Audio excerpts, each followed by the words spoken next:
The security scanner shrieked, not a polite beep, not a warning tone. A sharp electronic scream that cut through the underground terminal and made every head turn at once. The woman froze mid-step. Her hand tightened around the strap of a fraying canvas backpack. The little girl beside her flinched fingers, digging into her sleeve. The transit officer didn't hesitate. He stepped forward, palm already raised. "You can't be here," he said. Voice flat, practiced. "This area's closed. You need to move along." The woman opened her mouth, then stopped. She glanced down at the child, then back up, swallowing whatever explanation had been ready. Around them, commuters flowed past like water around a rock. No one slowed. No one met her eyes. From across the platform, Richard Hale watched the entire thing unfold. He stood perfectly still, one hand wrapped around a paper cup of coffee that had already gone cold. His overcoat was plain, dark wool, no logo, no tailoring that announced money. The kind of coat men wore when they didn't need to prove anything. The officer repeated himself louder this time. The girl's shoulders curled inward. Her breath turned shallow. Richard noticed the sound before he noticed anything else. A thin, wheezing inhale. Too fast. Too strained. Asthma, he thought. Or worse. The woman finally spoke. "She just needs a minute," she said. Her voice was calm, but it had a crack in it, like ice under weight. "She's not feeling well." The officer's eyes flicked to the girl, then away. Procedure 1. Sympathy didn't make it onto the checklist. "Ma'am, this is a safety issue." That was when the girl coughed. A dry, hollow sound that echoed against concrete and tile. She bent forward slightly, one hand braced on her knee. The woman dropped instantly, crouching one arm, wrapping around the small back like a shield. Richard felt something shift behind his ribs. Not pain. Pressure. He took a step forward before he realized he'd decided to move. "Hey," he said, cutting through the tension. His voice wasn't loud. It didn't need to be. "She's sick." The officer turned, irritation flashing across his face. "Sir, this doesn't concern you." Richard met his eyes, held them. Not challenging. Just steady. "It does now." There was a pause. The kind that only happens when authority meets something it can't quite name. The officer hesitated, then glanced at the woman again. The girl's breathing had gone ragged, each inhale a fight. "Do you have medication?" Richard asked, already kneeling. The floor was cold. He felt it through the fabric of his pants. The woman shook her head once. "We ran out." 3 words. No apology, no excuse. Richard nodded, as if she'd confirmed something he already knew. He stood pulling out his phone. Not rushed. Deliberate. The officer shifted uncomfortably. "I'm calling a car," Richard said. "She needs warmth and air." "That's not," the officer began. "It's fine," Richard cut in. Still calm. Still controlled. "I'll take responsibility." The officer stared at him, measuring. Then, with a small exhale, he stepped back. 5 minutes. Richard turned to the woman. Up close, he could see the lines exhaustion had carved into her face. Not age lines. Survival lines. Her hair was pulled back with a rubber band that had lost its stretch. Her jacket was too thin for a Chicago winter. "I'm Richard," he said. "What's her name?" "Emily," the woman replied. Her hand never left the girl's shoulder. I'm Sarah. The car arrived in less than 2 minutes. Black, unmarked, quiet. The driver didn't ask questions. He never did. As they pulled away from the platform, Richard watched the tunnel lights blur past the window. The girl's breathing began to slow just enough to ease the tension in Sarah's shoulders. She didn't thank him. Not yet. She just sat there, holding her daughter like the world might try to take her again if she let go. Richard didn't mind. Gratitude wasn't what he was after. He'd built his life on systems, on safeguards, on the belief that chaos could be managed if you controlled enough variables. 35 years in pharmaceuticals had taught him that intentions meant nothing without structure, that unchecked generosity created dependency, that suffering left too close clouded judgment. His father's voice surfaced uninvited. Don't confuse sympathy with sense. People take what you give them and ask for more. Richard pushed the thought aside, watching Emily's reflection in the glass. Pale, shivering, too quiet. The car stopped in front of a low brick clinic near the river. Not private, not glamorous. The kind of place that stayed open because people needed it to. Inside, fluorescent lights hummed. A nurse looked up, already reading the situation in Sarah's posture. Child having trouble breathing, Richard said. We're paying out of pocket. The nurse nodded, already moving. No questions. No paperwork yet. Sarah lingered at the doorway, twisting the strap of her backpack between her fingers. I don't have... It's handled, Richard said. She looked at him then. Really looked. Her eyes weren't grateful. They were wary. Measuring. Like someone who'd learned that help often came with strings. Why, she asked. Richard didn't answer right away. He watched Emily disappear behind a curtain, the nurse's hand steady on her back. He listened to the sound of a nebulizer starting up, the hiss of air. Because he said, finally. I was already late. It wasn't a lie. His phone buzzed in his pocket, ignored. A board meeting, a legal review. 100 decisions waiting for his signature. All of it suddenly felt distant, smaller. They sat in plastic chairs bolted to the floor. Minutes stretched. The clinic smelled like antiseptic and old coffee. Sarah's knee bounced. She stopped it with her hand, forcing stillness. You didn't have to stay, she said. I know. Another pause. Then quieter host people don't. Richard studied her profile, the way she held herself, not broken, just worn thin. There was intelligence there. And something else. Pride, maybe. Or the refusal to collapse when collapsing would have been easier. When the nurse returned, she smiled. She's stable. We're keeping her for observation. Sarah's shoulders sagged. Just a little. Relief leaked out of her in a slow breath. Richard stood. Good. He reached into his wallet, pulled out a card. Not the one people recognized. Not the metal one, a plain white card with raised numbers.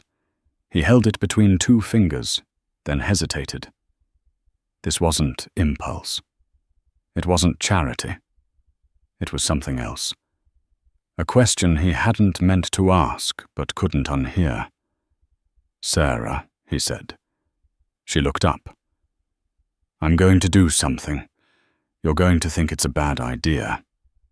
Her mouth curved, humorless. That makes 2 of us. Richard extended the card. This works for the next 24 hours. It's monitored. It's limited, but it's enough." She didn't take it. Her eyes flicked to the card, then back to his face. "Enough for what?" "That Richard said evenly is up to you." Silence pressed in. The clinic hummed around them. Somewhere a printer whirred. A door clicked shut. "What happens after?" she asked. Richard's gaze didn't waver.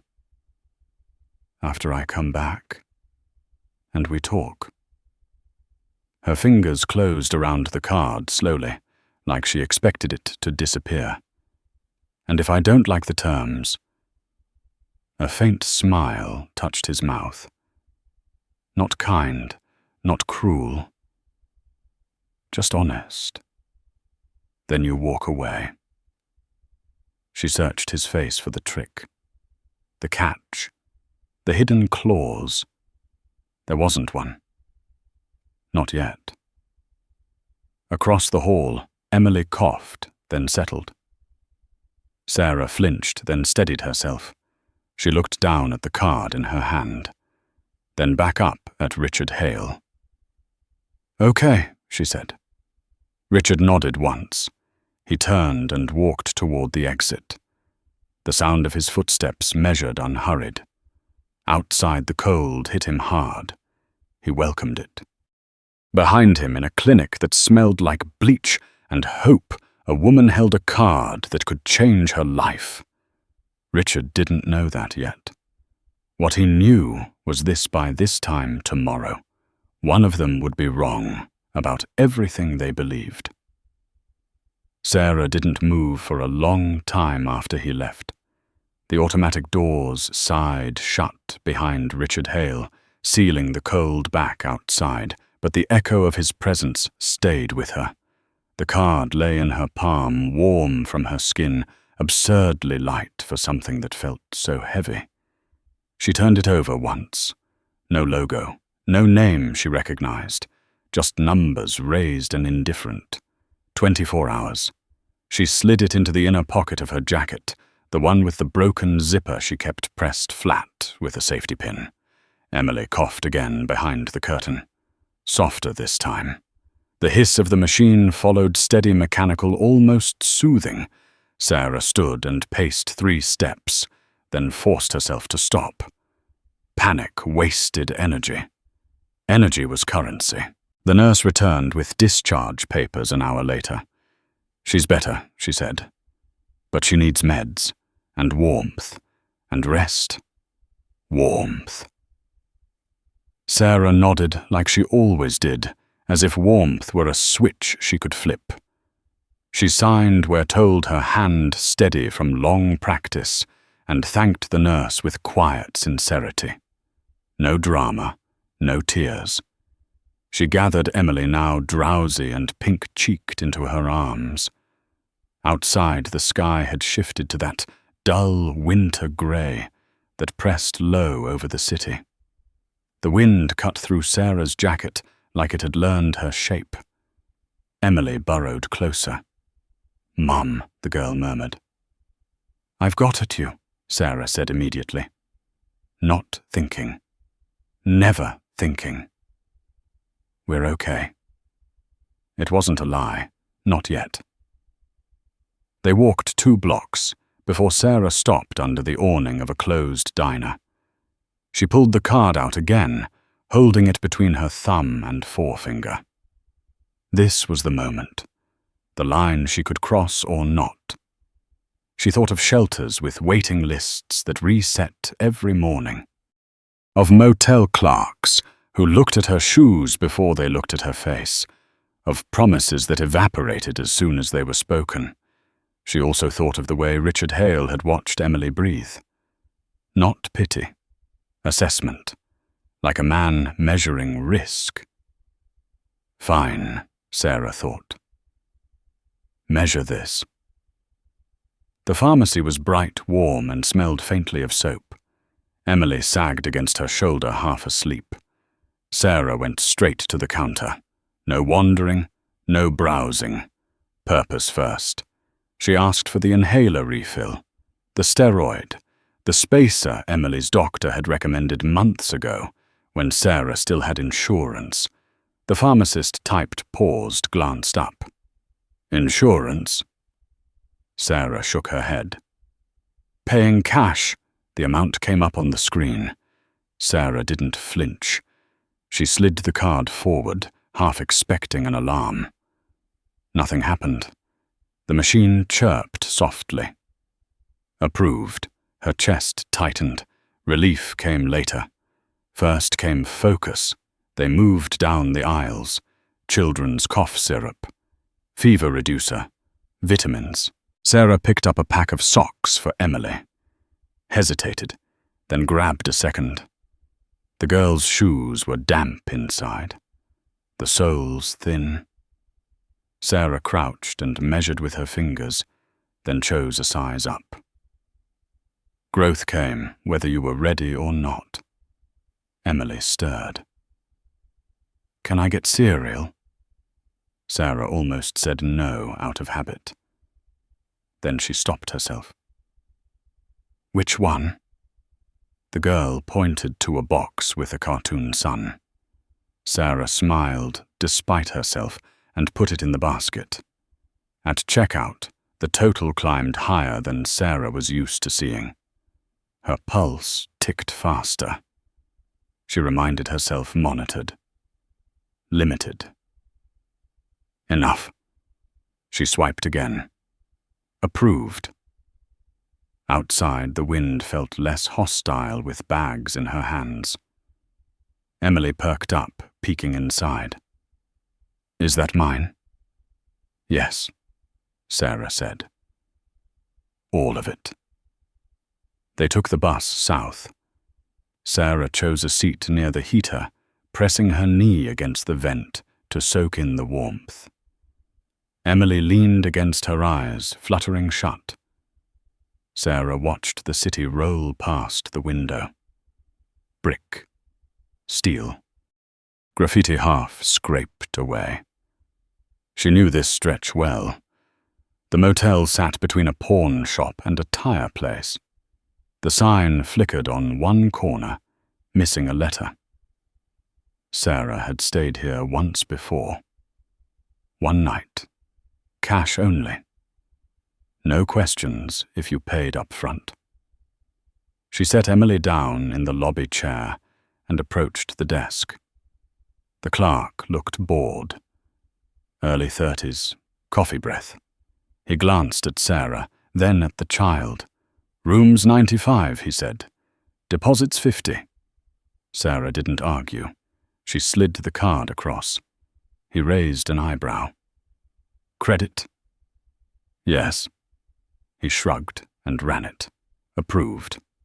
He handed her the key. Checkout's 11. The room smelled like bleach and something sweet trying to hide it. Sarah didn't care. There were 2 beds. Clean enough. A bathroom with a door that locked. She set the bags down, helped Emily onto the bed closest to the heater. You sleep, she said. Emily didn't protest. She curled on her side, clutching the cereal box like a prize. Within minutes, her breathing deepened. Sarah sat on the edge of the other bed, hands resting on her knees. The room hummed. The heater rattled. Outside, a truck backfired. She let herself sit. Just sit. After a while, she unpacked. She laid out clothes, lined up medicine.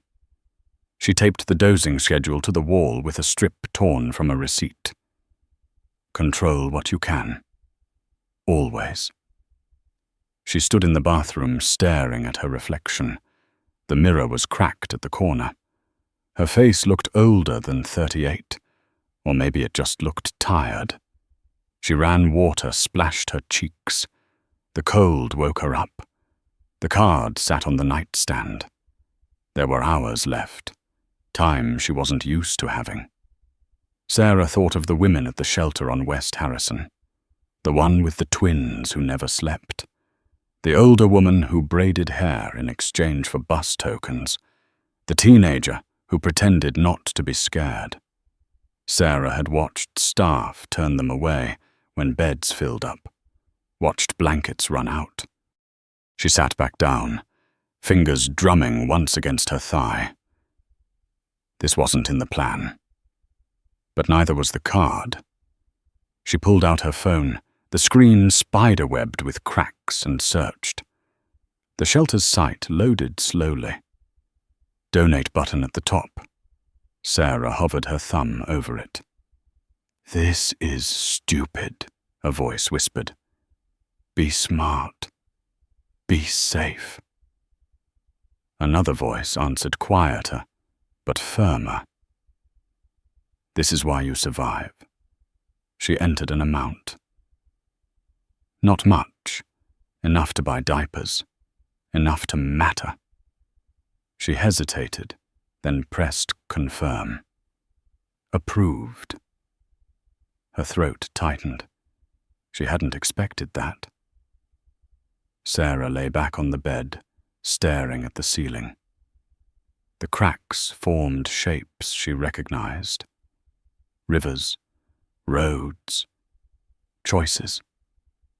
She thought of Richard Hale's eyes, the way he'd said, "After I come back, and we talk." She didn't know what she'd say. She only knew she would look him in the eye. Across the city in a penthouse with lights dimmed low, Richard Hale stood at his window phone in hand. Transactions scrolled past. Pharmacy, grocery, motel, shelter. He stared at the last line for a long time. $50. Not enough to impress. Not enough to change systems. Enough to choose. His jaw tightened. He felt something hot behind his eyes and hated it. He set the phone down hard on the glass table and braced on either side. "Damn it," he muttered. Not in anger, in something else. Outside, snow began to fall. Light, persistent, covering tracks, changing the city by degrees. In a cheap motel room, a woman slept, sitting upright, afraid to lie down too deep. Beside her, a little girl breathed easily for the first time in days. And somewhere between them, unseen and unavoidable, the clock kept moving forward. Morning came quietly, like it was afraid to wake them. The heater clicked off some time before dawn, and the room cooled in slow degrees. Sarah opened her eyes at the first change in sound instinct, snapping her awake before thought could catch up. For a second, she didn't know where she was. Then she saw the cracked ceiling, the thin curtains, the second bed untouched. Relief settled in her chest, heavy and warm. Emily was still asleep, curled on her side, one arm wrapped around the cereal box, like it might vanish if she let go. Sarah sat up carefully, easing her weight off the mattress so it wouldn't creak. She stood, stretched the stiffness from her back, and went to the bathroom sink. The water ran rusty for a moment before clearing. She splashed her face, brushed her teeth with the disposable kit from the pharmacy, then stared at herself again. "You look like someone who made it through the night," she thought. That would have to be enough. She checked the clock. 8:15 in the morning. He would come back. Richard had said that like it was a fact, not a hope. Same certainty he'd had when he told the transit officer to step aside. The kind of certainty that came from being obeyed more often than not. Sarah didn't know if that comforted her or made her uneasy. She woke Emily gently, helped her sit up, checked her breathing. Clear. No wheeze. No panic. Just the sleepy groan of a child pulled from a good dream. "Do we have to go?" Emily asked, rubbing her eyes. Not yet, Sarah said. We've got a little time. They ate cereal dry, sitting cross-legged on the bed, crumbs scattering over the faded comforter. Sarah gave Emily the vitamins. The inhaler dose watched her count the breaths, the way the nurse had taught her. 1, 2, 3, 4. Good. The phone buzzed on the nightstand. Sarah stiffened. Unknown number. She let it ring once more before answering. Hello. Ms. Bennett, a woman said. Professional. Neutral. This is Karen Lewis from Midlake Financial. I'm calling regarding a temporary authorized card under your name. Sarah's grip tightened. Yes. I just need to verify that the transactions made yesterday were yours, Karen said. Pharmacy, grocery, lodging, and a charitable donation. Yes, Sarah said. She didn't elaborate. There was a pause. Keys clicked. Thank you. That's all I needed. The authorization expires at noon today. I understand. Have a good day, Karen said, then added softer. I hope your daughter feels better. The line went dead. Sarah stared at the phone for a long moment. Even the bank knew. She didn't know if that was reassuring or terrifying. They packed up slowly. Sarah folded clothes with care, as if the room itself deserved respect. She left the beds neat. Old habits. The clerk at the desk barely looked up when she returned the key. Outside, the snow had settled into a thin, honest layer, not enough to stop traffic, enough to make everything quieter. They took the bus back toward the clinic. Sarah didn't know why she chose that direction. Maybe because it felt like neutral ground. Somewhere, no one owned them. They got off near the river. Sarah bought coffee and a hot chocolate from a cart using the last few dollars in her wallet, not the card. Some lines mattered. Emily sipped carefully, foam clinging to her upper lip. Is today school? Emily asked. Sarah swallowed. Not yet. But soon. Emily nodded, accepting that the way children sometimes did, without understanding but with trust that it would make sense later. They sat on a bench overlooking the grey water. Sarah watched chunks of ice drift past, bumping, separating, moving on. She thought of the shelter, of the donation receipt still folded in her pocket, of how small the amount had looked on the screen, and how big it had felt to give it. Footsteps approached from behind, measured, unhurried. You're early, Richard, Hale said. Sarah didn't turn right away. She closed her eyes once, then opened them. So are you. He stopped a few feet away. No coat change. Same dark wool. Same plain shoes. He held a coffee cup, steam rising. Emily looked up first. Hi, she said. Hi, Richard replied. He crouched slightly to meet her eye level, keeping a respectful distance. How are you feeling today?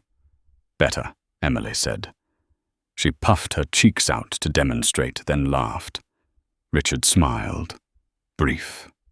Genuine. Then he straightened and looked at Sarah. Can we talk?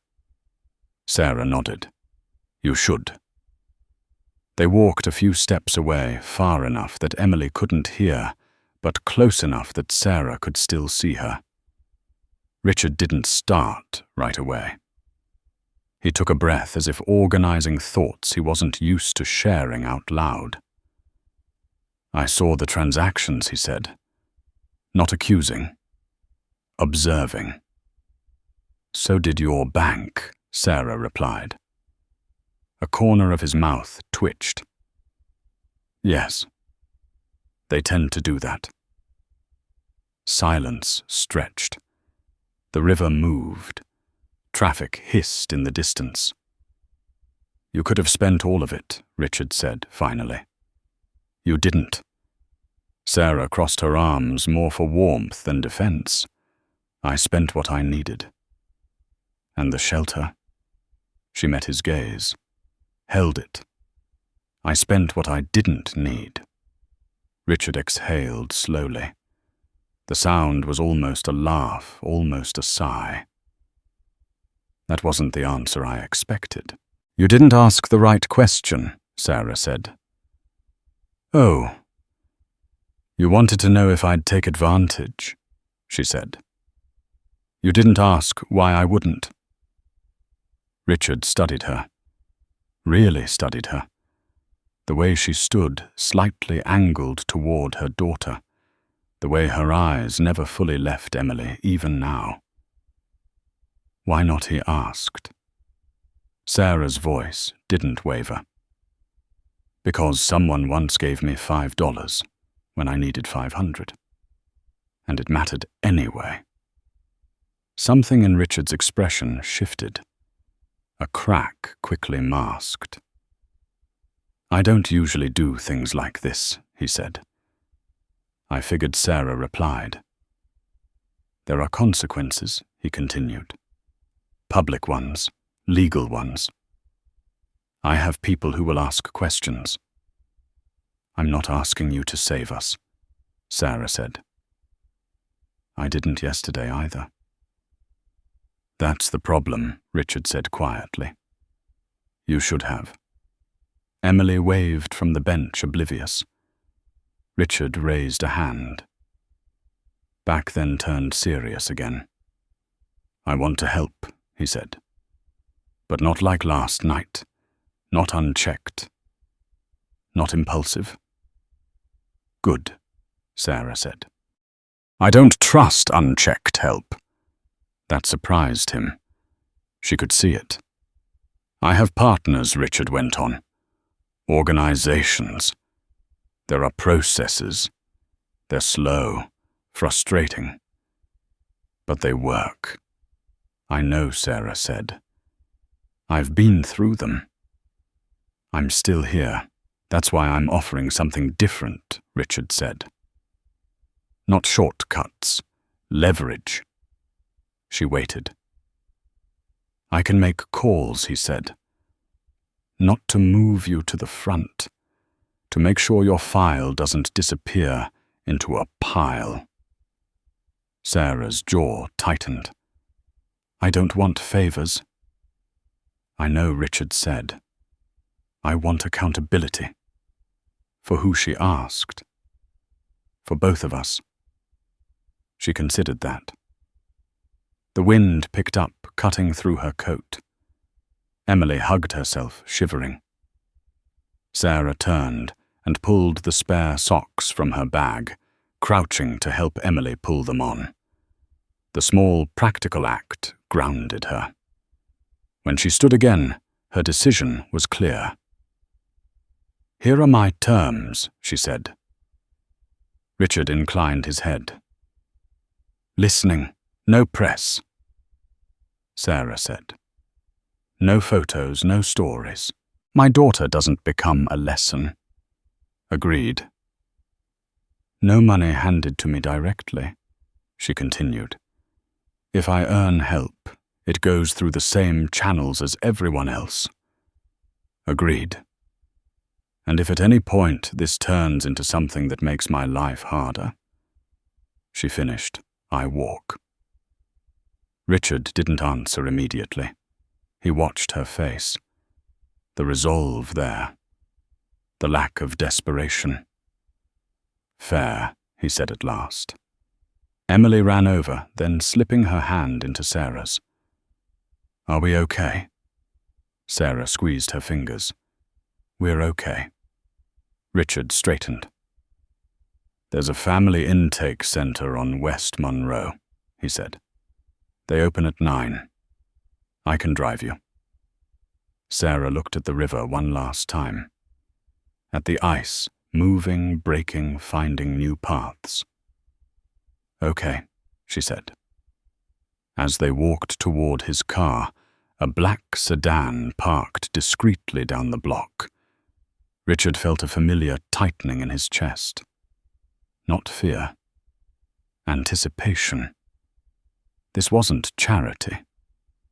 This wasn't redemption. This was risk. And for the first time in a long time, Richard Hale wasn't sure who was taking it. The intake center smelled like burnt coffee and disinfectant, a familiar mix that told Sarah everything she needed to know before anyone spoke to her. The waiting room was already half full. A young man with a cast on his arm stared at the floor. An older woman argued softly with the receptionist through bulletproof glass. A toddler cried, then stopped, then cried again. Sarah felt her shoulders tense by reflex. This was where hope came to wait its turn. Richard Hale paused just inside the door. He took in the room in a single efficient sweep. The posture, the noise, the quiet despair humming under it all. He didn't flinch, but something hardened behind his eyes. "This is where it starts," he said. Sarah nodded. "This is where it usually stops." They approached the desk. The receptionist didn't look up right away. When she did, her gaze slid past Sarah and landed on Richard. It lingered there, assessing. His coat, his watch, the calm way he stood, hands loose at his sides. "Can I help you?" she asked. Sarah answered before Richard could. "Family intake, emergency housing." The receptionist sighed, already tired of the conversation she knew was coming. "We're at capacity." "I know," Sarah said. "I just need the forms." That earned her a look. A sharp one. The receptionist slid a clipboard through the slot. "Fill these out. Social security numbers. Last known address. Employment history." Sarah took the clipboard, the pen attached by a string. She moved to the chairs, sat, and began writing. Her handwriting was neat. Careful. She didn't rush. Richard stayed standing. A man in a county-issued jacket stepped out from a side office, scanning the room. His eyes landed on Richard. He frowned slightly, then approached. "Sir," he said, "this area's for clients only." Richard met his gaze. "I know. You'll need to wait outside. I'll stand here." The man squared his shoulders. "Sir, my name is Richard Hale." Richard said evenly, "I'm not here to interfere. I'm here to observe." The man blinked. Recognition flickered, then doubt. As in, yes, Richard said, not arrogant, just final. The man's jaw tightened. He glanced at Sarah, then back at Richard. "You can't expedite the process. I'm not asking you to.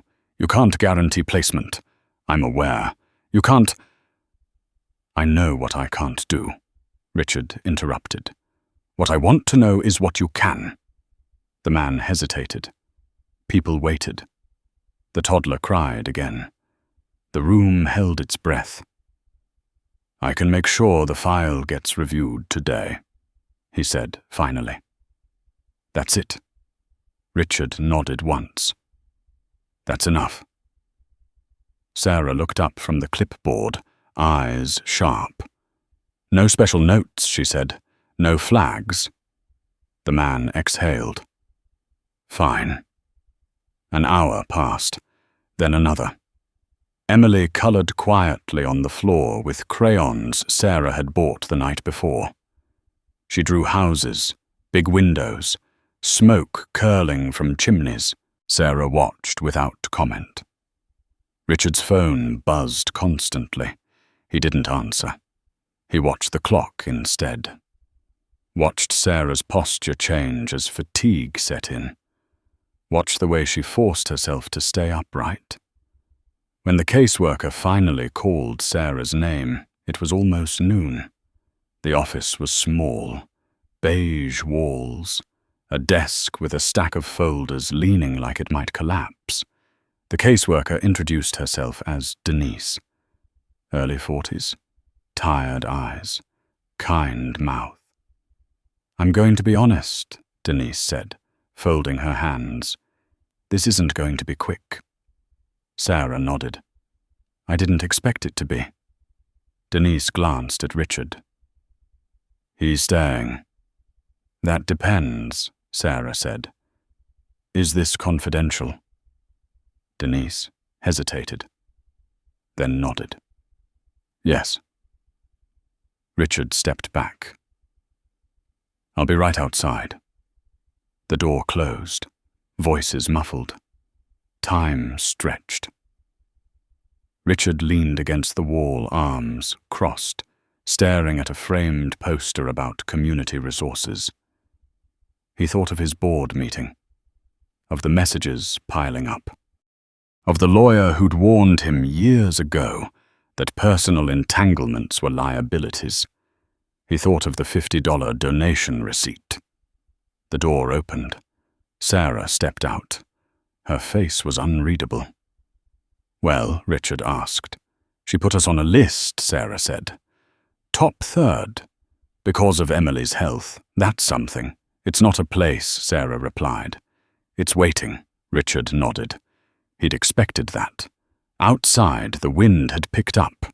Emily clutched Sarah's hand, her drawings folded carefully in her pocket.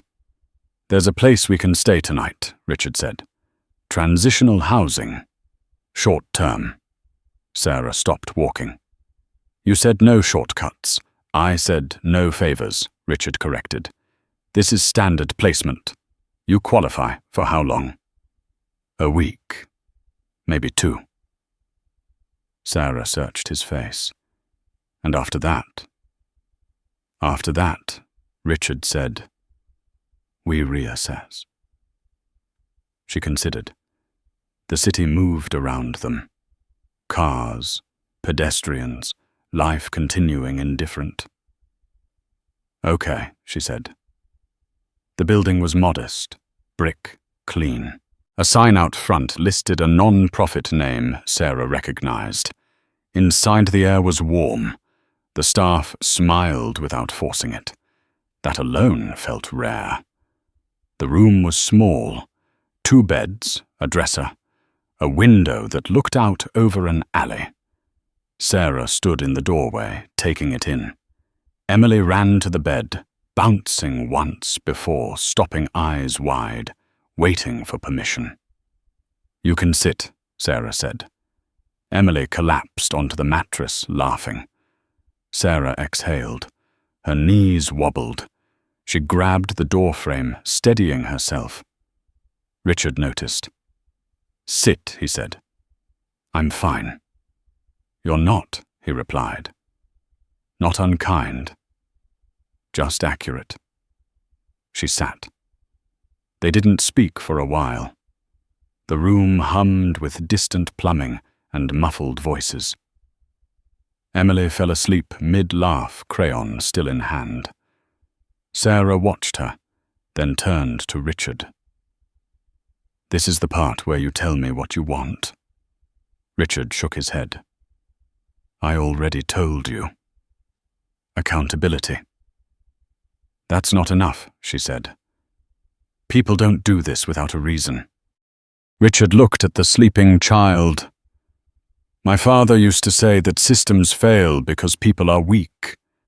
"And you believed him." "For a long time," Richard said. "I built my life around proving him right." Sarah waited. I don't know if I'm wrong yet, he said. That's why I'm here.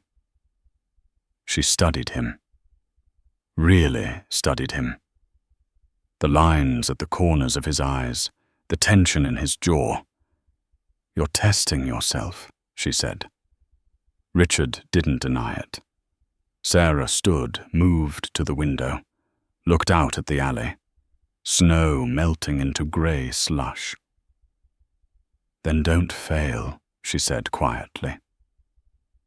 Richard felt that land somewhere deep, not as a challenge, as a responsibility.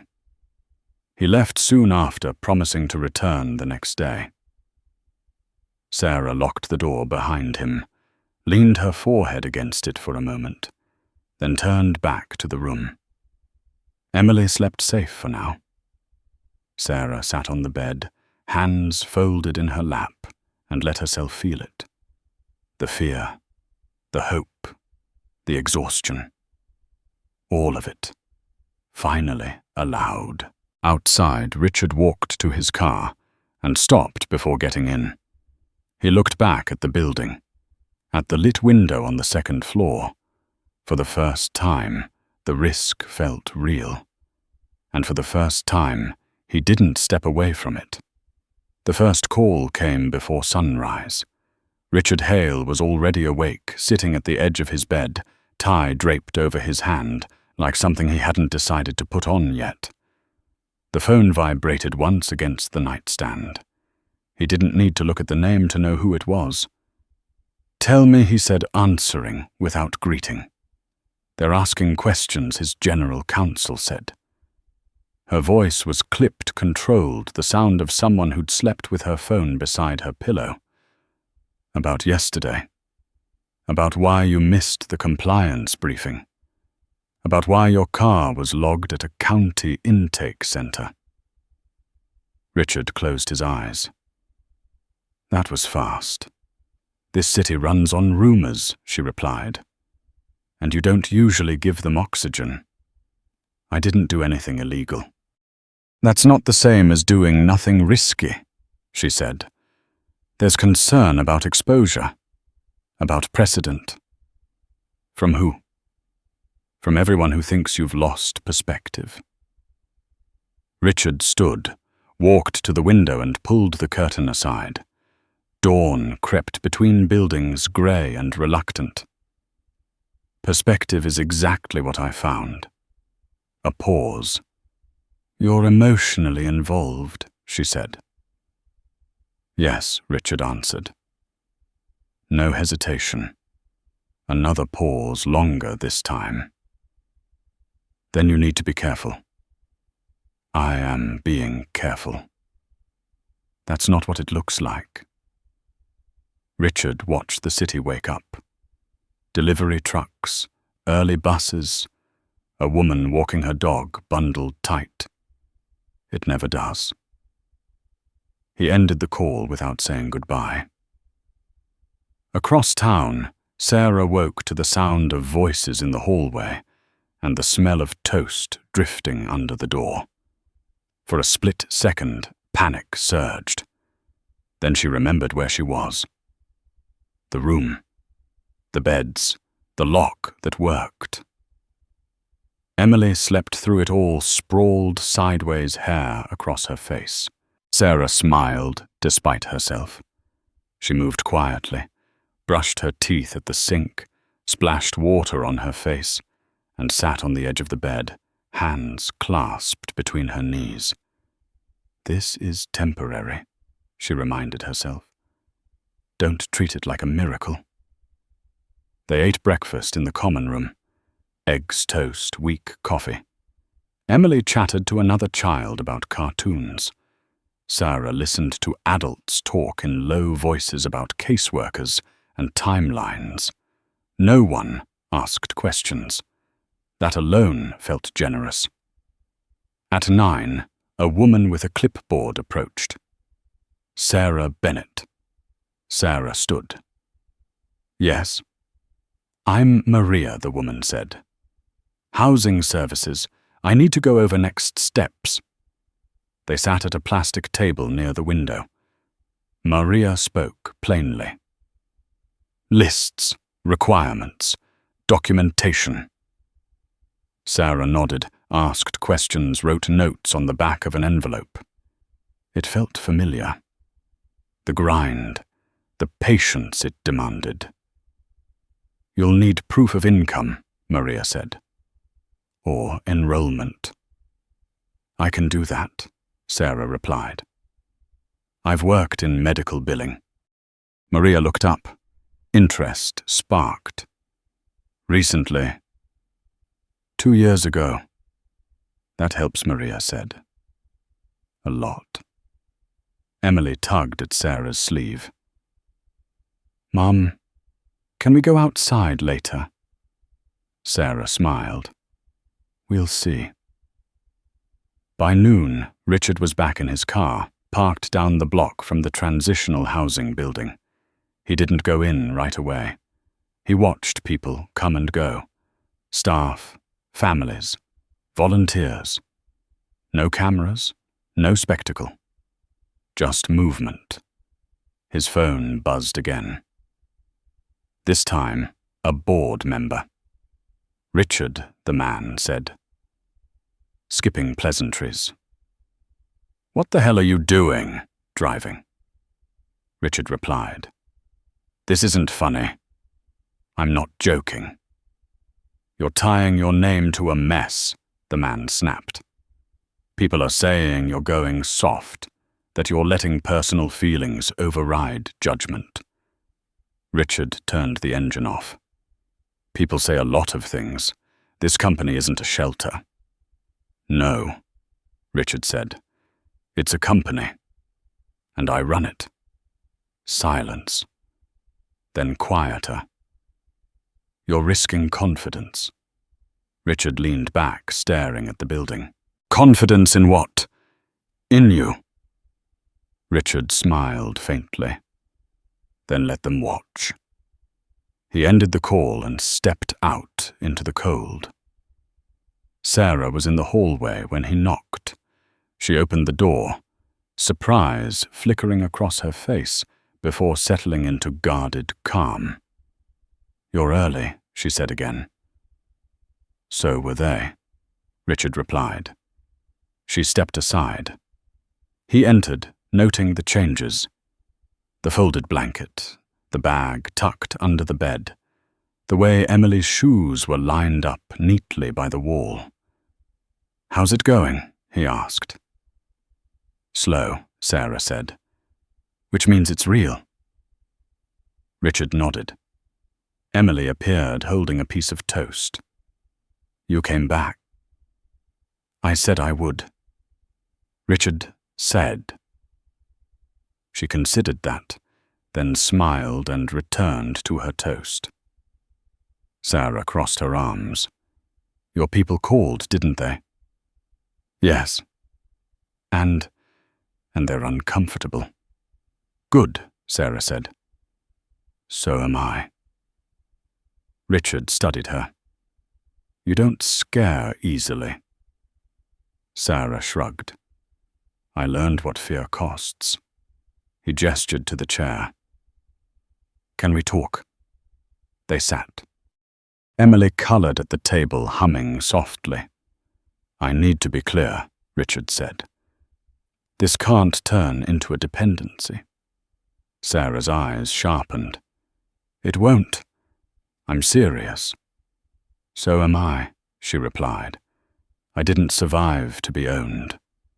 Richard held her gaze. Good. He pulled a folder from his bag, set it on the table. No logo, no letterhead, just paper.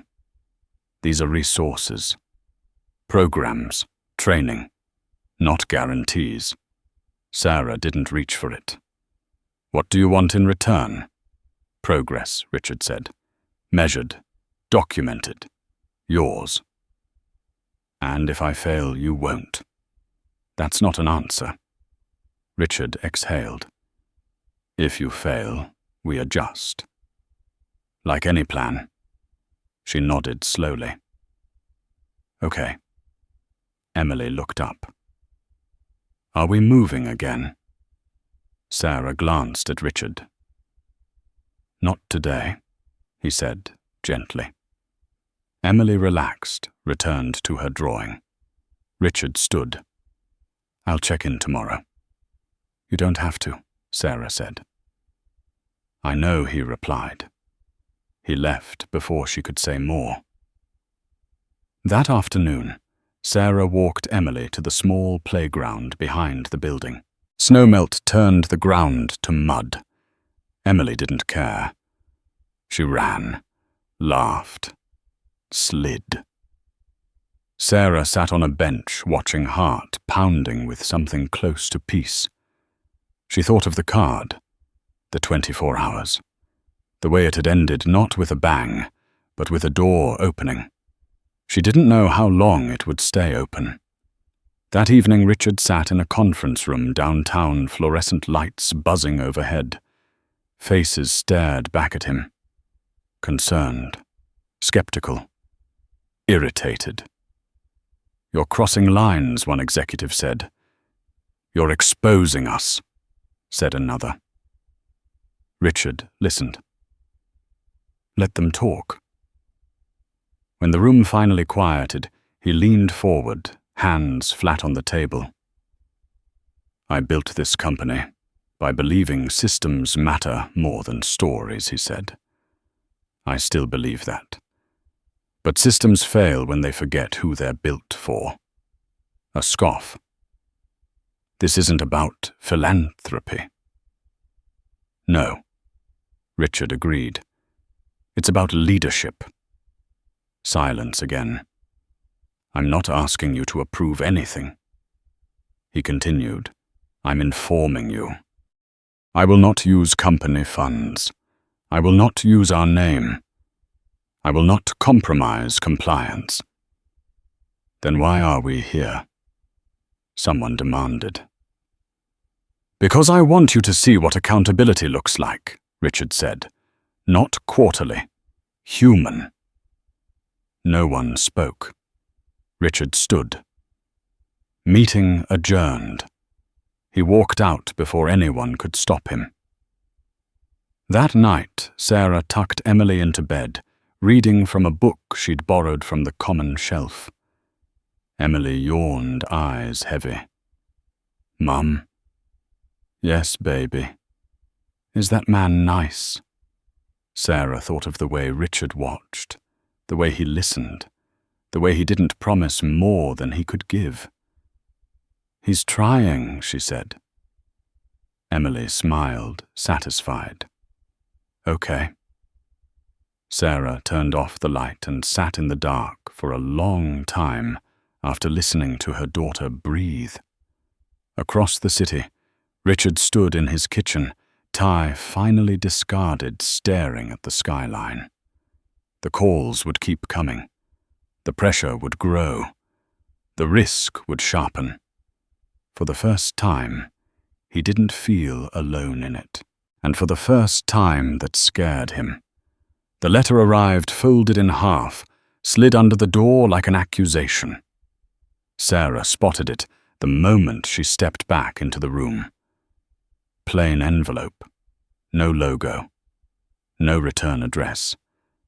Her name printed cleanly, professionally, the way institutions wrote when they wanted to be taken seriously. Her stomach tightened before she picked it up.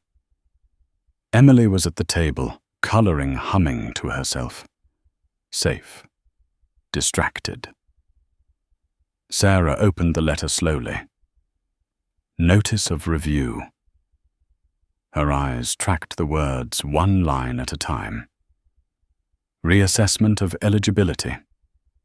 Verification of information provided. Temporary placement. Subject to change pending further evaluation. No signature, just a department name and a phone number. Her hands went cold.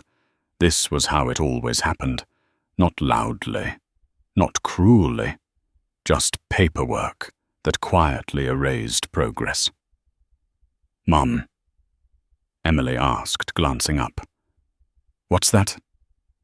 Nothing, Sarah said, too fast. She forced a smile. Just boring grown-up stuff. Emily shrugged and went back to her drawing.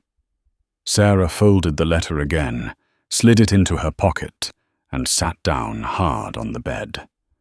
Her pulse thudded in her ears. Review meant delay. Delay meant risk. Risk meant the list again. The shelter. The nights counting breaths. She stood, paced once, then stopped. Panic wasted energy. Energy was currency. Her phone buzzed, a text from an unknown number. Richard. Are you okay? She stared at the screen.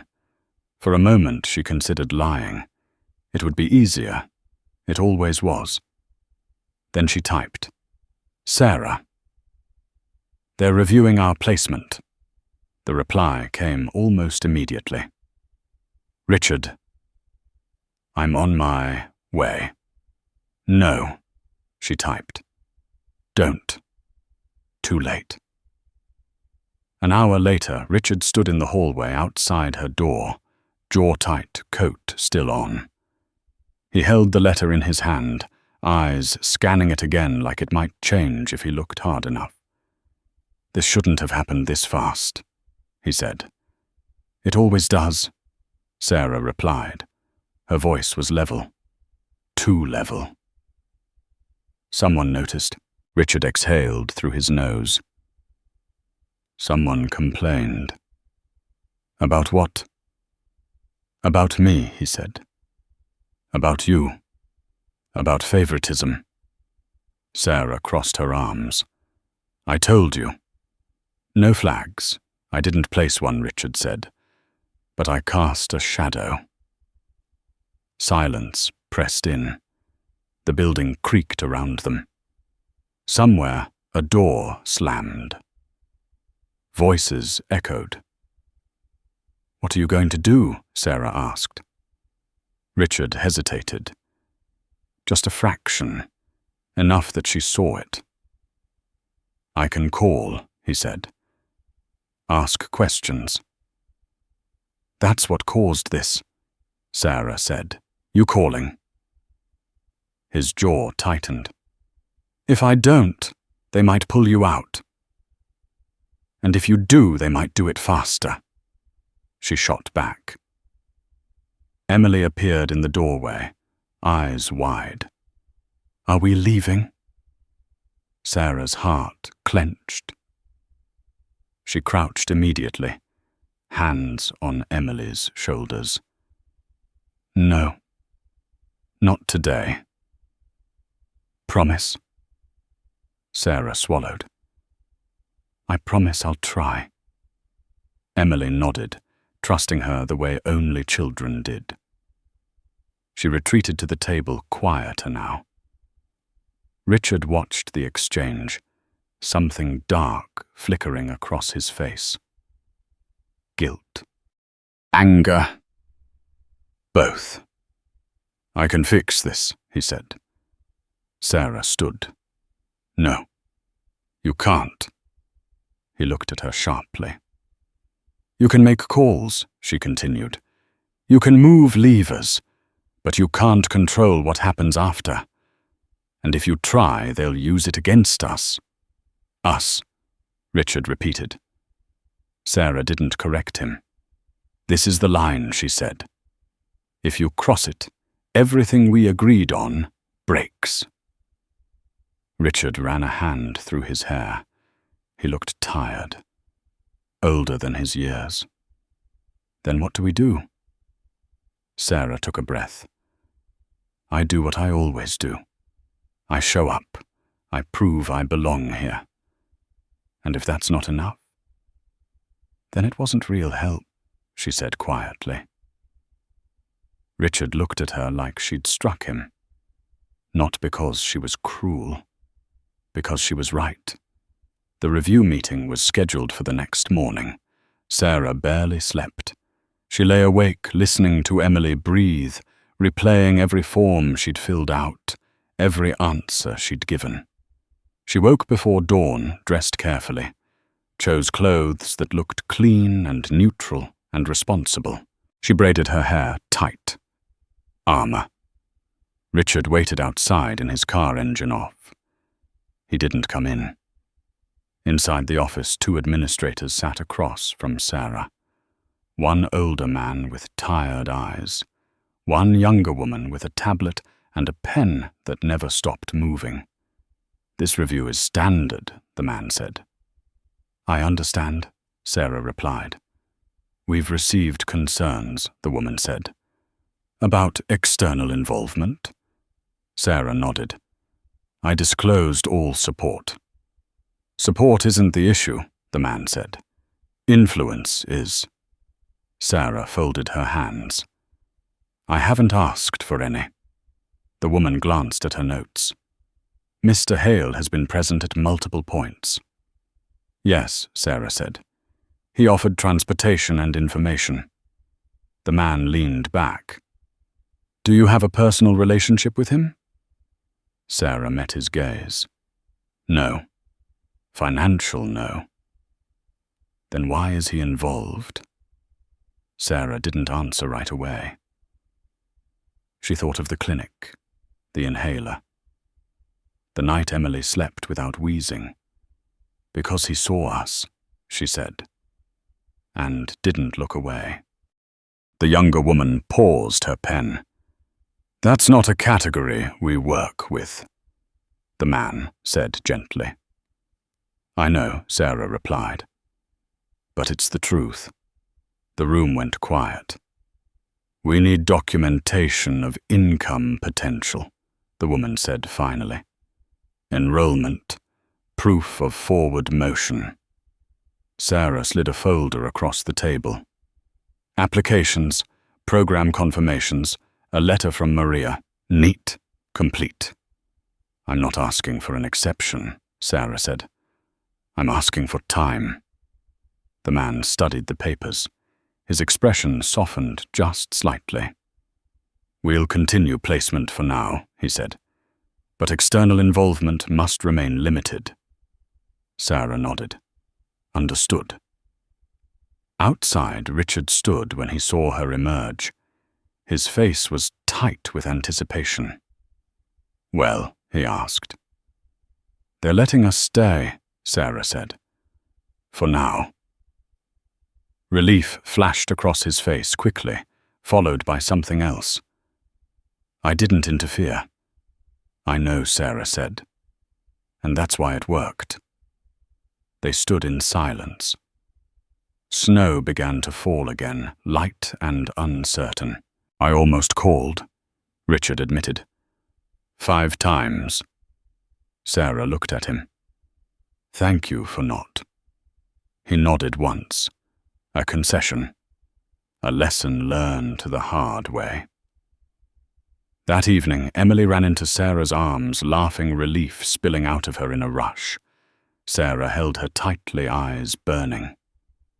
Later, when Emily slept, Sarah sat alone on the bed, the letter folded on the nightstand. She thought of how close it had come, how fragile everything still was. Across the city, Richard sat in his study lights, low phone face down. For the first time in his life, he'd done nothing and watched it matter. It unsettled him more than any risk he'd taken, because control had always been his shield, and tonight he'd learned what it cost to lower it. The interview room smelled like lemon wipes and nervous sweat. Sarah noticed it the moment she stepped inside. She always noticed smells first. It was how she grounded herself when everything else threatened to spin. The table was bolted to the floor. 2 chairs on one side, one on the other. The window didn't open. It never did. Emily sat in the hallway with a volunteer coloring quietly. Sarah had insisted on that part. This meeting was hers. Across the table, a woman in her late 40s adjusted a stack of papers. Neat haircut, sensible blazer. Nameplate Angela Morris, Program Director. Not hostile, not warm. The most dangerous kind. Neutral. "Thank you for coming in," Angela said. "I know you've been through several reviews already." Sarah nodded. "I'm used to it." Angela paused, studying her. That wasn't meant as a compliment. "I know," Sarah said. Angela exhaled softly and slid a document forward. "This is an employment screening interview. If approved, you'll be eligible for transitional housing beyond your current placement. If not..." She stopped herself. "You understand?" "I do." Angela folded her hands. "Let's talk about your gap." Sarah had expected that. She'd rehearsed the answer in her head for weeks, polishing it until it sounded clean enough to survive scrutiny. She gave the version they all wanted first. "I left my last position due to family circumstances. My husband passed away. My daughter's health deteriorated. I exhausted my leave. And then I couldn't recover fast enough," Sarah said. "Bills don't pause for grief." Angela nodded, scribbling something. "You were evicted?" "Yes. You stayed with relatives, briefly, then shelters." "Yes." Angela looked up. "Why didn't you apply for assistance earlier?" There it was. The question that always sounded simple to people who'd never tried. "I did," Sarah said evenly. "Multiple times. The wait lists were long. The criteria changed. One missed document resets everything." Angela leaned back. "Some people say they tried when they didn't." Sarah met her gaze. "Some people say that because they don't want to be blamed for a system that doesn't work." The pen stilled. "That wasn't meant as an accusation," Angela said. "I know," Sarah replied, "but it's still true." Silence stretched. Then Angela surprised her. "I started my career in a shelter," she said. "I know how it sounds, and I know how it feels to be on the other side of this table." Something in Sarah's chest loosened. "Just a fraction," Angela continued. "There's another concern we need to address." Sarah braced herself. "Your association with Richard Hale." Sarah didn't blink. "What about it?" Angela tilted her head. "He's a high-profile individual. His presence raises questions about influence." "I haven't asked him for favors," Sarah said. "I've refused several." Angela raised an eyebrow. "That's noted." Sarah hesitated, then spoke before she could second-guess herself. "He doesn't see me as a project. That's not how it looks from the outside," Angela said gently. Sarah leaned forward. "From the outside, I look like someone who failed. Again.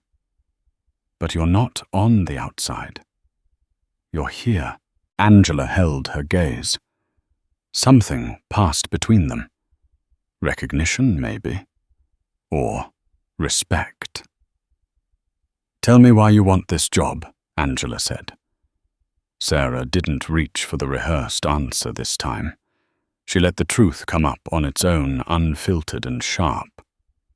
"Because I'm tired of surviving," she said. "I want my daughter to see me build something, not just hold things together with my hands shaking." Angela nodded slowly. "And because Sarah continued, voice steady now, I'm good at it. I'm organized. I pay attention. I catch errors other people miss, because I've learned what mistakes cost." Angela smiled faintly. "That's not on your resume." "It should be," Sarah said. The interview ended 20 minutes later. No promises. Just a handshake and a "we'll be in touch." Sarah stepped back into the hallway, heart pounding despite herself. Emily looked up immediately, eyes searching. "How'd it go?" the volunteer asked. "We'll see," Sarah said. They walked outside into late afternoon light.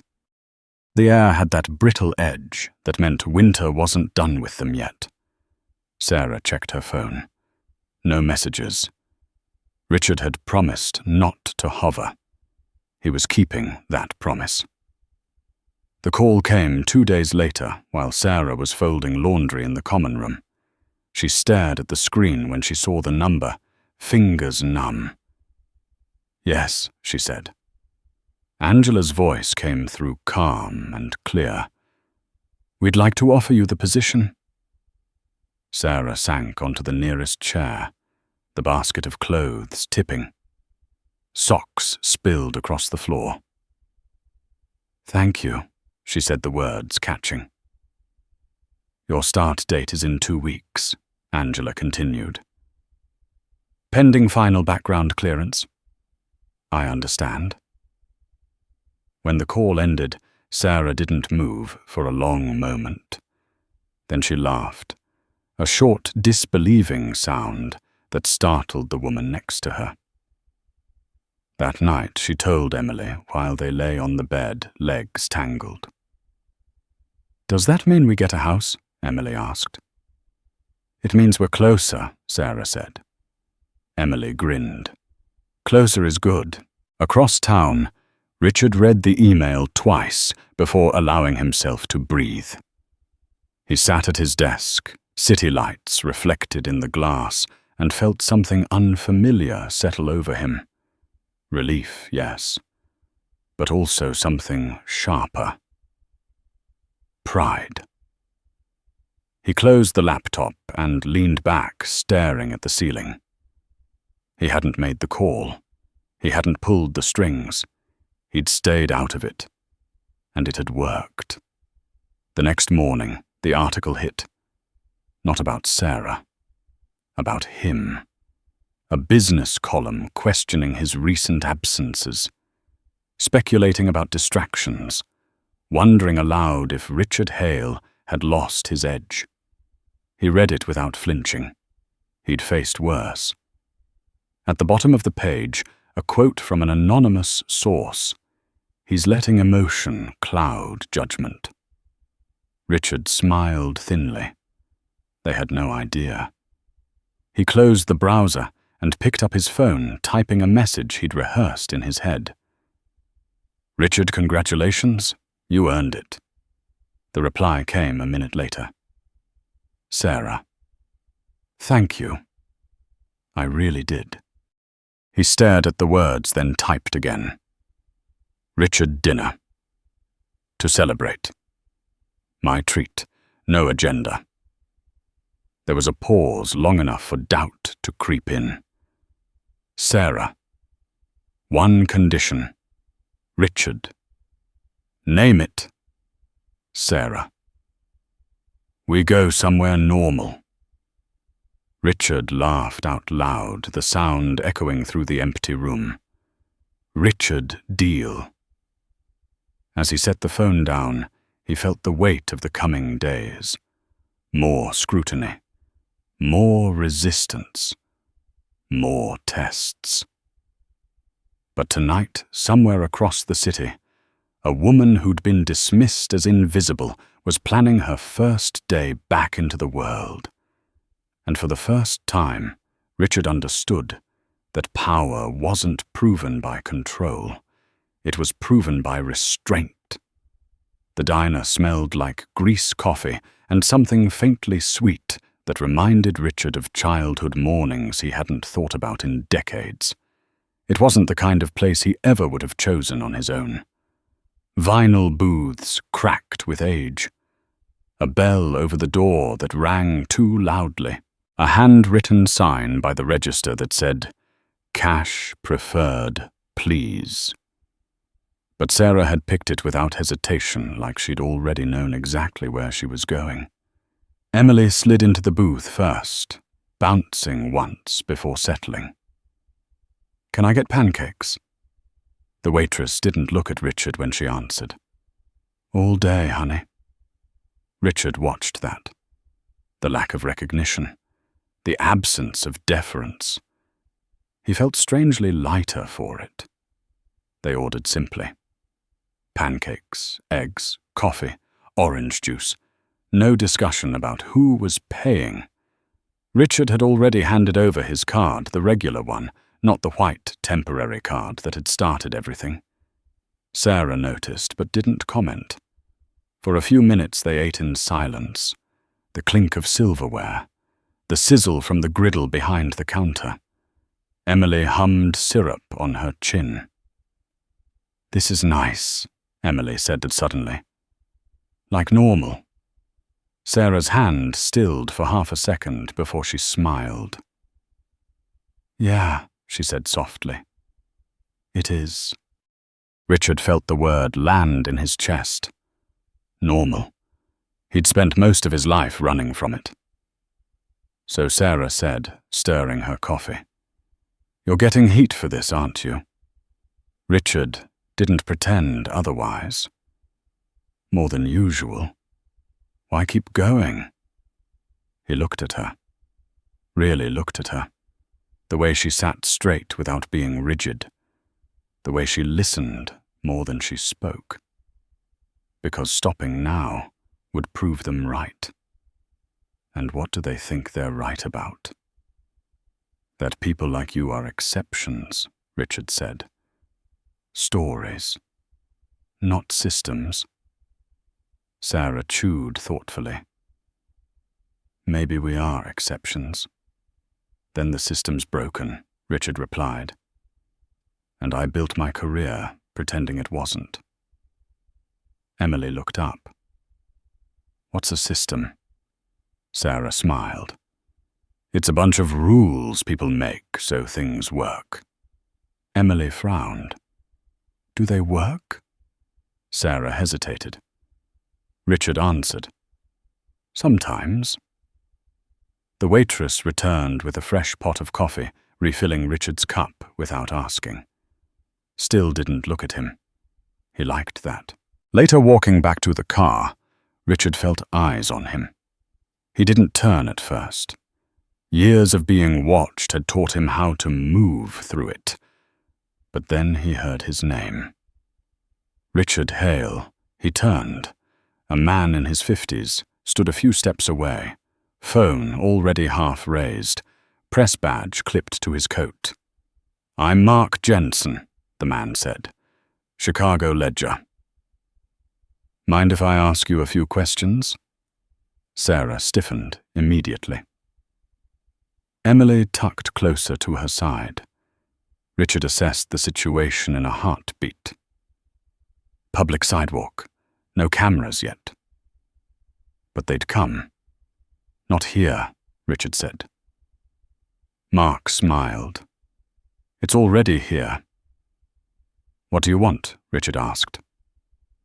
"There's talk," Mark said, "about you getting personally involved with housing placements.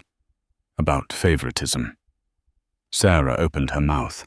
Richard lifted a hand, stopping her gently. "This has nothing to do with her," Richard said.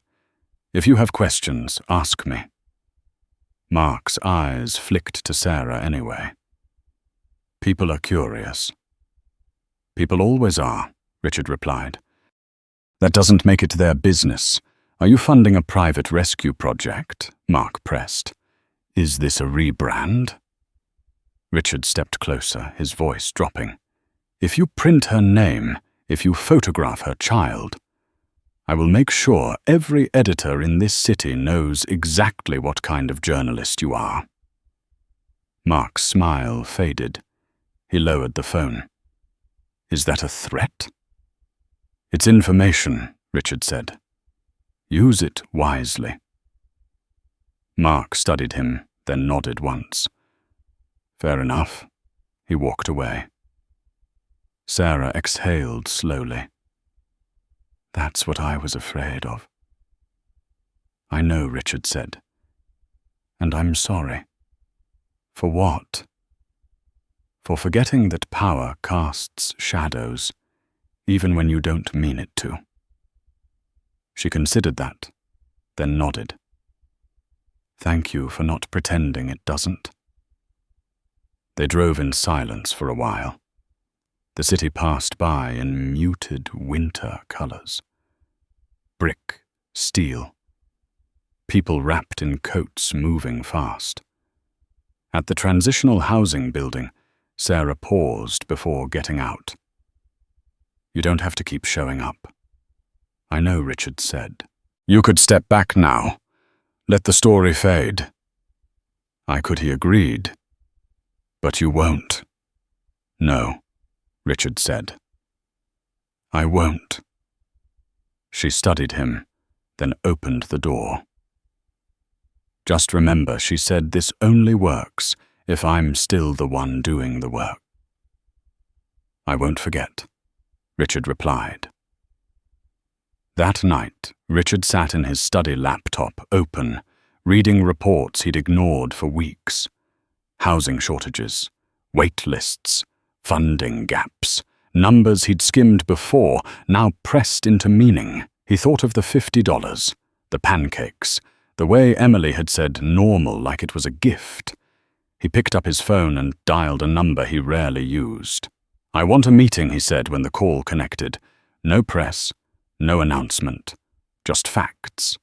He listened, nodded, ended the call. Across the city, Sarah lay in bed, staring at the ceiling. Emily asleep beside her. Her phone buzzed. Richard. Tomorrow might get louder. I'll keep you informed, she typed back. Sarah. I'm not scared of noise, just of being silenced. Richard.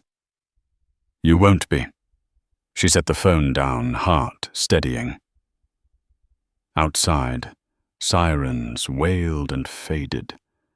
Life moved on. Neither of them knew yet that the diner encounter would leak, that whispers would grow, that lines would be drawn. What they both knew in the quiet of their separate rooms was that something had shifted. The story was no longer about a card.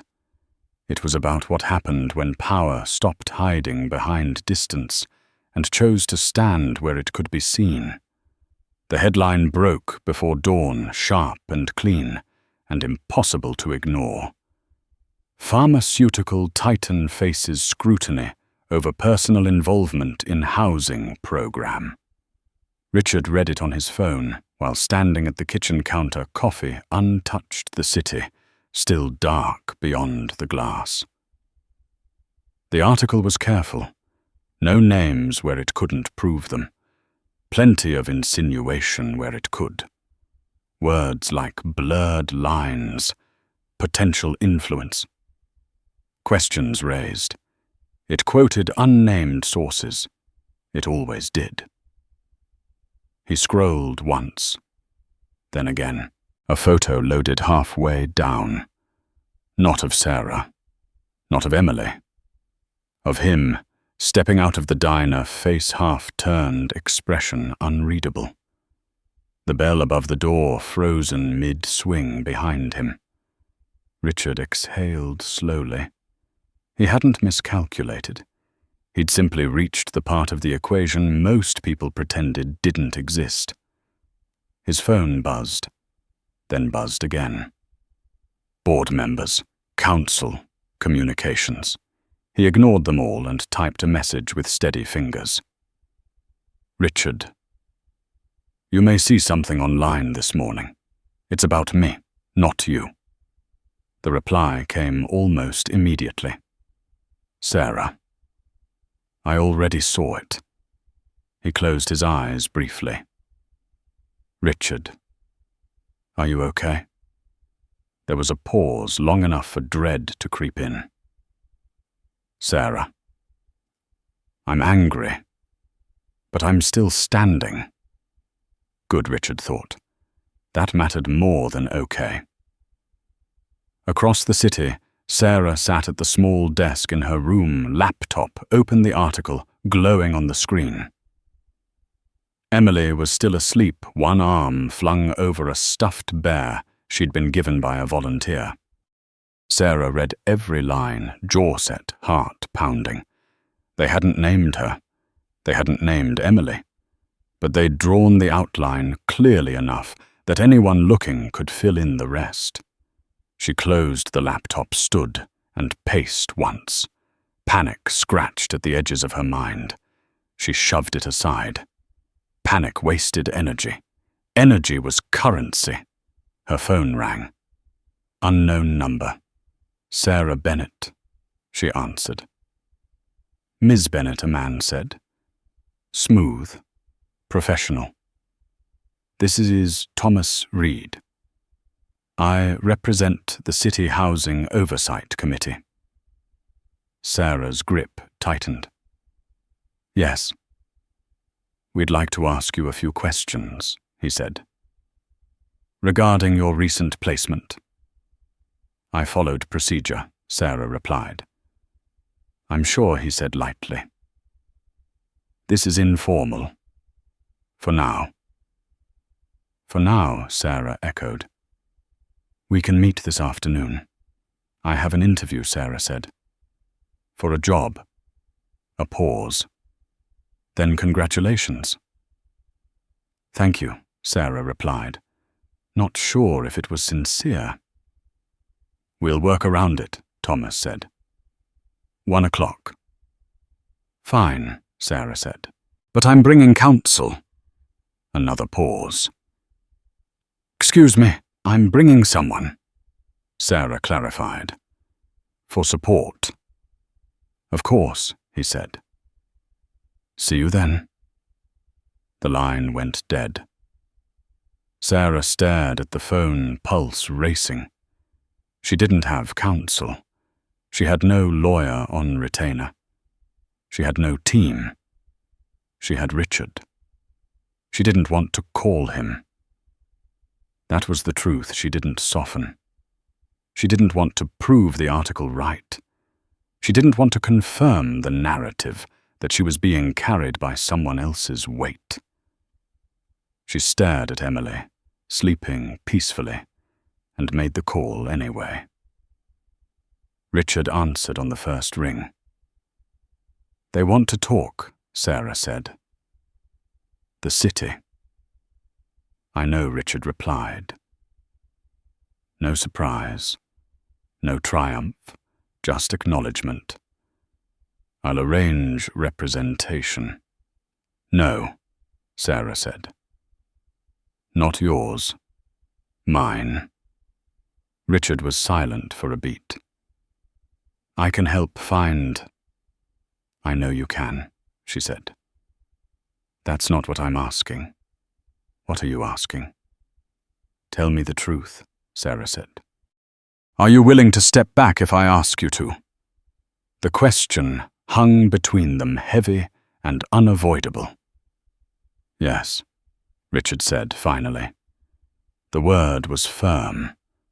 Costly, if that's what it takes. Sarah closed her eyes. She hadn't expected it to hurt this much. Okay, she said. Then here's what I need. You don't speak for me. You don't attend. You don't call anyone about this meeting. And if they push, then I push back, Sarah replied. On my own feet. Richard exhaled slowly. I trust you. I know, Sarah said. That's why this works. They ended the call without ceremony. The meeting room at City Hall was smaller than Sarah expected. Neutral carpet, neutral walls, a single flag in the corner. Thomas Reed sat across from her, tablet in hand, expression polite to the point of erasure. A woman beside him took notes. No introductions. Ms. Bennet. Thomas began. We're reviewing whether any undue influence affected your placement. I understand, Sarah said. You've had contact with Richard Hale? Yes. Multiple times? Yes. Transportation, meals, advice? Yes. Thomas smiled thinly. Some would call that assistance. I would call it human interaction, Sarah replied. The woman's pen paused. Thomas leaned back. Do you deny that his involvement benefited you? Sarah didn't answer right away. She thought of the clinic, the inhaler, the ride, the restraint he'd shown when it mattered. I benefited from systems working, she said. For once. Thomas frowned slightly. That's not what I asked. I know, Sarah replied. But it's the answer. The woman beside him glanced up. You didn't bypass requirements, Thomas said. You didn't receive funds directly. No, but his presence expedited attention. Sarah met his gaze. Would you be asking these questions if he were poor? Silence fell. That's not relevant, Thomas said. It is, Sarah replied. Because attention follows power. I didn't ask for that. I can't control it. Thomas shifted. Do you believe Mr. Hale expects something in return? Sarah shook her head. No, are you certain? Yes, she said. Because if he did, I wouldn't be here. The woman stopped writing. The meeting ended without resolution. No accusations, no clearance. Just words like ongoing review and no immediate action. Outside, Sarah stood on the steps of City Hall winter sun, cutting low across the plaza. She felt wrung out, exposed, still standing. Her phone buzzed. Richard. How did it go? Sarah typed, then erased, then typed again. Sarah. They didn't break me. There was a pause. Richard. I never thought they would.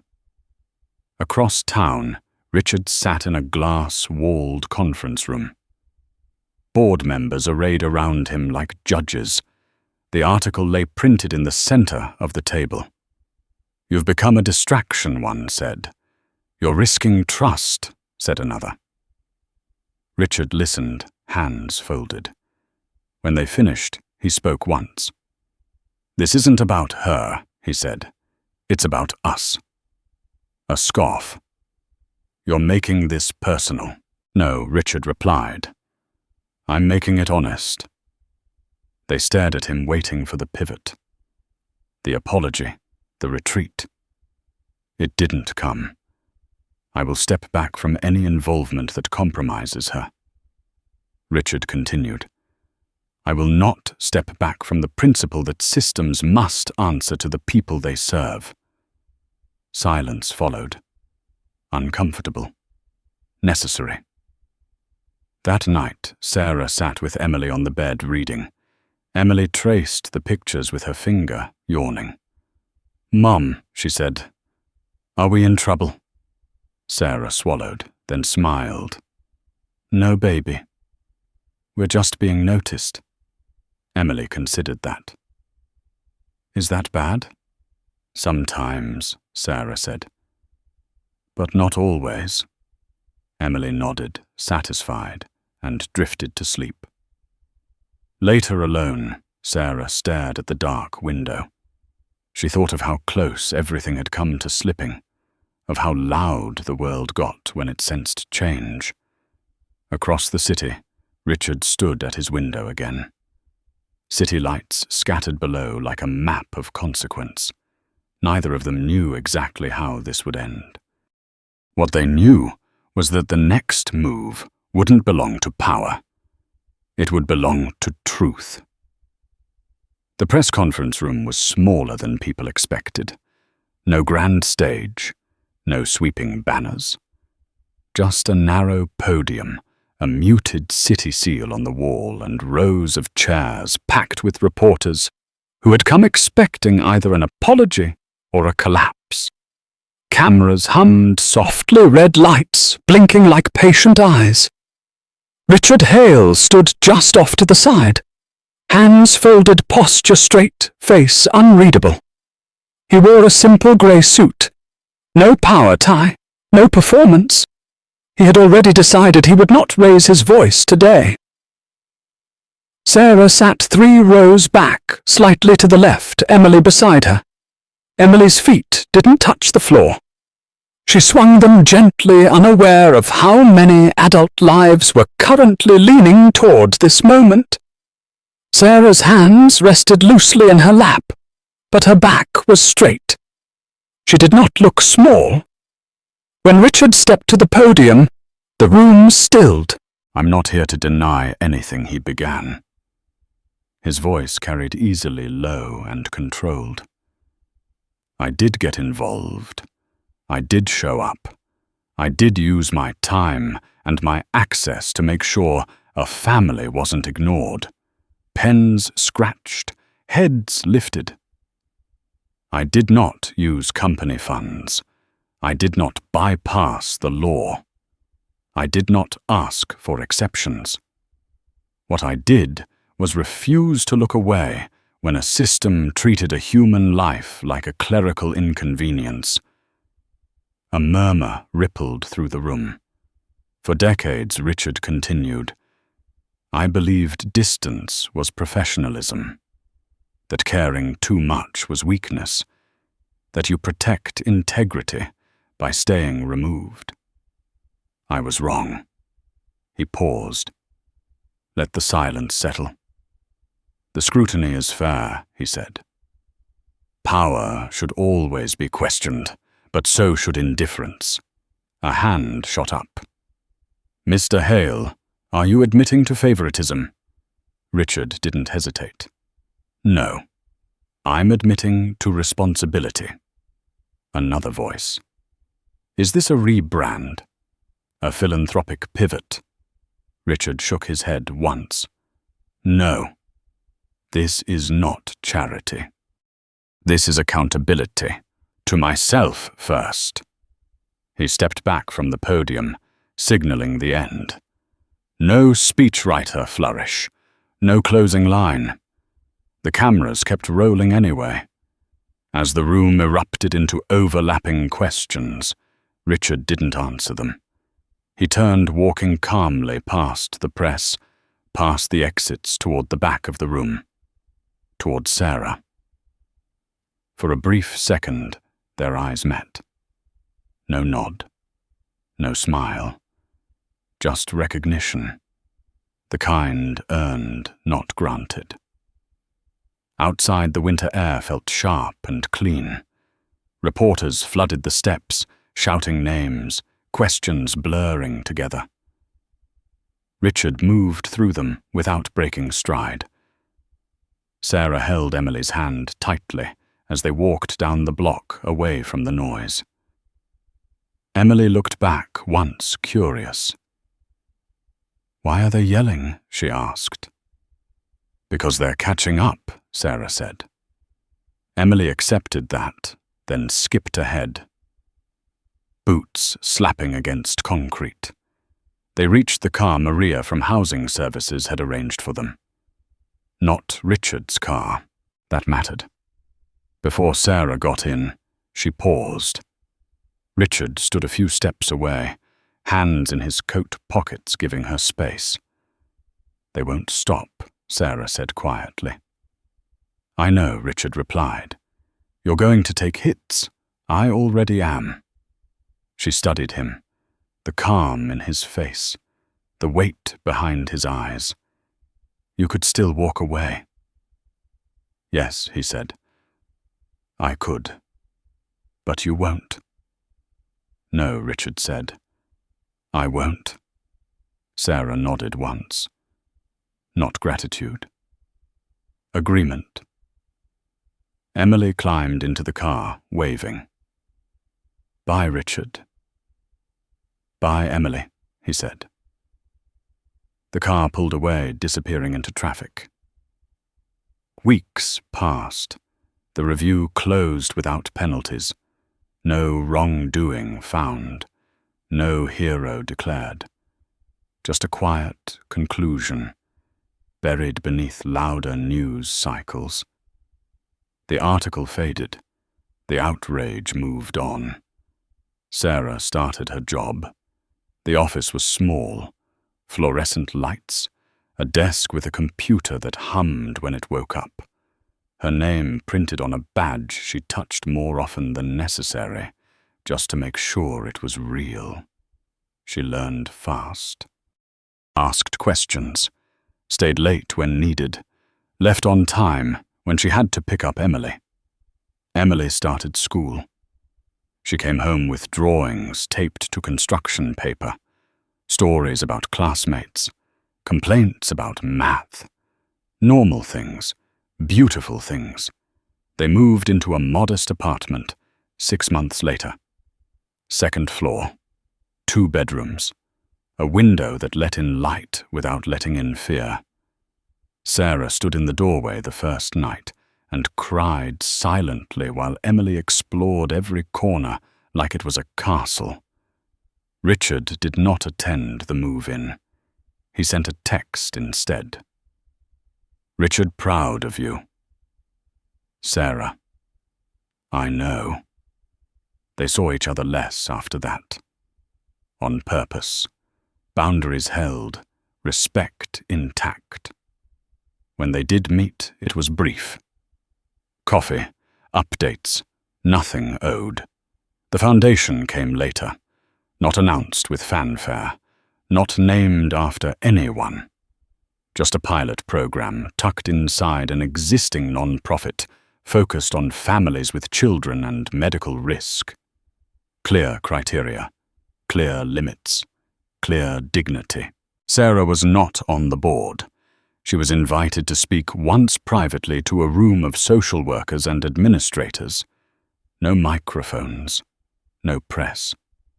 She told them what it felt like to be evaluated while your child couldn't breathe, what it cost to be grateful for help that might disappear, what it meant when someone with power didn't rescue you, but also didn't abandon you. When she finished, no one clapped. They just sat there thinking. Richard listened from the back of the room, unseen.